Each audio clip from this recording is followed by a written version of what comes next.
I do feel that there's significant disinformation being spread, and equating hunting rifles that have been used for over a century in this country with weapons of war is straight up lying.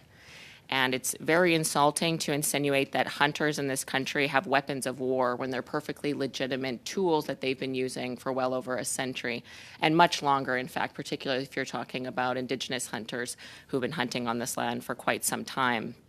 So when we're reviewing this list, again, I'm not a firearms expert, though I would say that I know significantly more than Ms. Damoff about hunting. I have a lot of respect for hunters coming from a hunting family. For her to say which rifles are good for hunting when she has no knowledge of hunting whatsoever or respect for them, I find particularly offensive. So again, we are fielding hundreds of calls in the last number of days. The definition provided in this amendment casts a very, very, very wide and significant net. The most significant hunting rifle ban in the history of Canada is what's trying to be done here in the most underhanded way, Mr. Chair. If the Liberals had any integrity, they would have brought this forward in the original bill. Then it could have been debated in the House, but of course they did not do that. Then it could have been expert testimony brought forward during the witness testimony phase of this, but they did not do that. Why did they not do that? Did they not want to face proper public scrutiny? That's what it seems to be.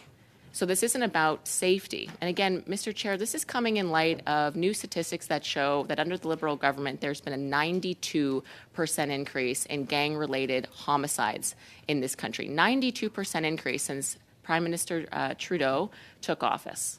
Also a 32% increase in violent crime, which equates to 124,000 more violent crimes last year than in 2015. That's things like rapes, assaults, stabbings, shootings. And we know that the firearm problem in this country, in large part, the vast majority of the issue, which is growing, which is of utmost concern, is the handguns that are being smuggled in illegally from the United States and being used by gangsters and gangs and criminals to hurt Canadians, particularly in our big major cities like Toronto and Montreal. Also, Winnipeg is experiencing this. So we have a real legitimate issue on our hands. We also know that they're 3D printing guns. We can't talk about it, but we know that in the debate in the days to come, there are various amendments that may address that, and we can have that debate when it happens. Unfortunately, we couldn't have that debate in the House. But I think the problem is we are seeing a government who's brought successive soft-on-crime policies. We can talk about bail reform from 2017 that contributed to the revolving door of criminals in and out of jail. That's coming home to roost now 5 years in.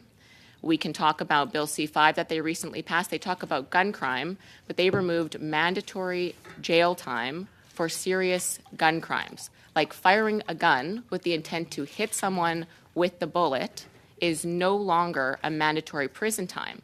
So they have no integrity when they come here and talk about wanting to keep Canadians safe from gun violence, when they are now allowing under Bill C-5 people who try to shoot other people.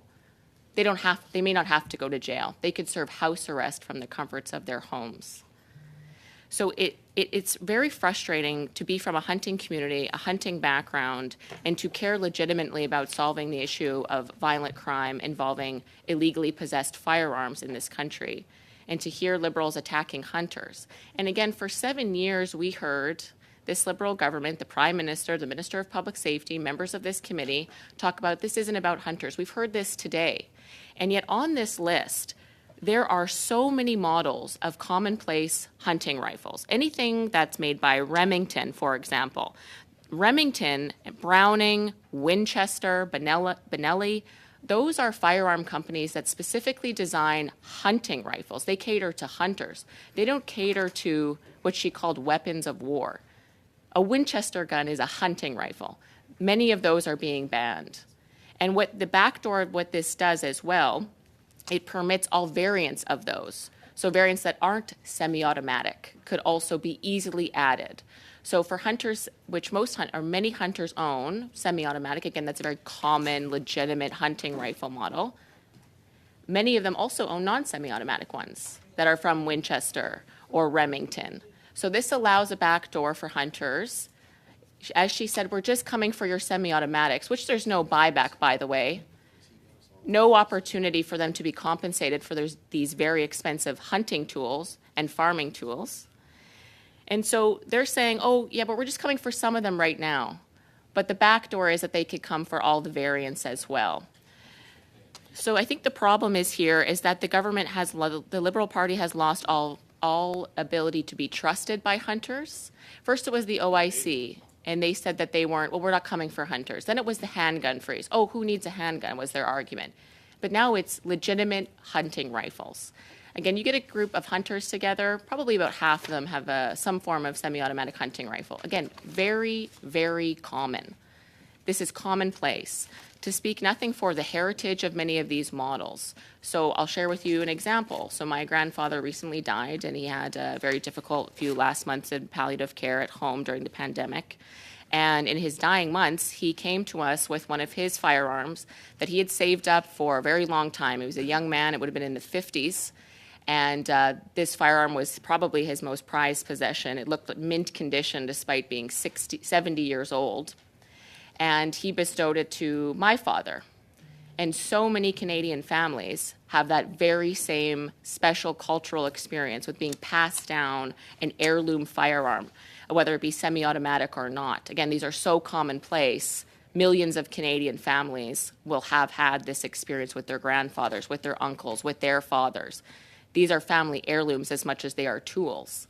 And this government right now, with what they're doing so underhandedly, with no integrity, they're coming to just say, you can't have that anymore, and we're not even going to pay you for it. No democratic debate, with a sneaky amendment here at the end stage of committee, with no regard for what that does to Canadian culture. Again, hunting has been a part of this since long before the Europeans got here. And then firearms were introduced, and since then it's been a thriving part of the firearms hunting community in this country, both with Indigenous and non-Indigenous people. Again, as I mentioned, the SKS is a very popular hunting rifle in the Indigenous community, so I'm very interested to see what they think about this. So we have this experience that's completely I feel like it's being spat on, Mr. Chair. Well, too bad for you. We don't care that this is part of your cultural identity as Canadians. We don't care that this is part of the freedoms you enjoy. We're taking them from you, and you don't get a say in it. And in fact, we're building the legislation in a way that's so broad that we can take all of your hunting rifles. And as I've said, based on the commentary and the arguments they're making, you could apply that to any firearm. Any firearm. So they are now establishing an argument to ban every single lawfully owned firearm in this country. And I'd love to hear them actually deny that, because they have yet to do so. But it's very clear. They said they would never come for hunters, and now they have. So there is no more trust between anyone who has any sort of hunting background and what this Liberal government has done here. I actually was personally shocked. I actually was naive enough to believe that they wouldn't come for hunting rifles, but they are now. It's incredibly significant. There's even shotguns on there that are shotguns for hunting birds are being prohibited on here. And something that has been missing in this conversation, well, it really just started a couple days ago, because we haven't had a lot of time to talk about this. This bill's been on the floor for, 6 months? And now, we're learning what the real intentions are here. Something that hasn't been talked about is the raw utility of certain models of hunting rifles. I'm going to take Churchill, Manitoba, for example, the polar bear capital of the world. We know polar bears actively hunt human beings. They're extremely dangerous wildlife in Canada. We also have a lot of pride with, but they're very dangerous. The fact is, if you come across a polar bear or a cougar or an angry grizzly bear or a pack of wolves, for example, Mr. Chair, you better hope that you have a semi-automatic hunting rifle. It is your best defense against Canadian wildlife in this country that hunters come across often. Thankfully, they have tools to protect themselves and their families that they're hunting with. Thankfully, Indigenous communities have tools to protect themselves. Thankfully, Northern Indigenous communities have tools to protect themselves. But to say that these are weapons of war when they've been used as tools for hunting and protection against wild animals to protect livestock is disinformation, is straight up lies. It is discounting the utility of firearms in this country that has been around for centuries. We could also talk about wild boars, the very invasive and dangerous species that's spreading into southern Saskatchewan and Alberta. They breed very, very quickly, and they're very sneaky, and they can sneak up on you, and their tusks are deadly, and they're very fast. So if you are charged by a pack of wild boars, you better hope you have a semi-automatic hunting rifle with you. you better hope that you're able to defend your livestock and your farm dogs and your kids that are with you. Again, there is a utility factor in this that's being completely discounted. The argument could be made that banning these versions of hunting rifles also puts hunters, farmers, those who live in rural northern communities at risk. That should also be included. And we could have had that robust debate in the House with expert testimony had we been given the opportunity. But now we're having to do this in some filibuster because they're introducing this in an underhanded way. So I feel that if they were able to stand on their arguments, they would have welcomed this through the House and through witnesses, but they know what they're doing. This is hunting rifles now, hundreds of models of hunting rifles. And we see this often, and I find it to be, when we have a Liberal government in power, it seems to be, again, I've said this before, sort of looking down their nose at rural Canadians, at eastern rural Canadians, at northern Canadians, shaming them for the way they live, shaming them for generations of hunting heritage that we are proud of as the Conservative Party. Part of our Canadian identity is hunting. And so, but now we have a government that is looking to ban hundreds of models of perfectly legitimate hunting rifles.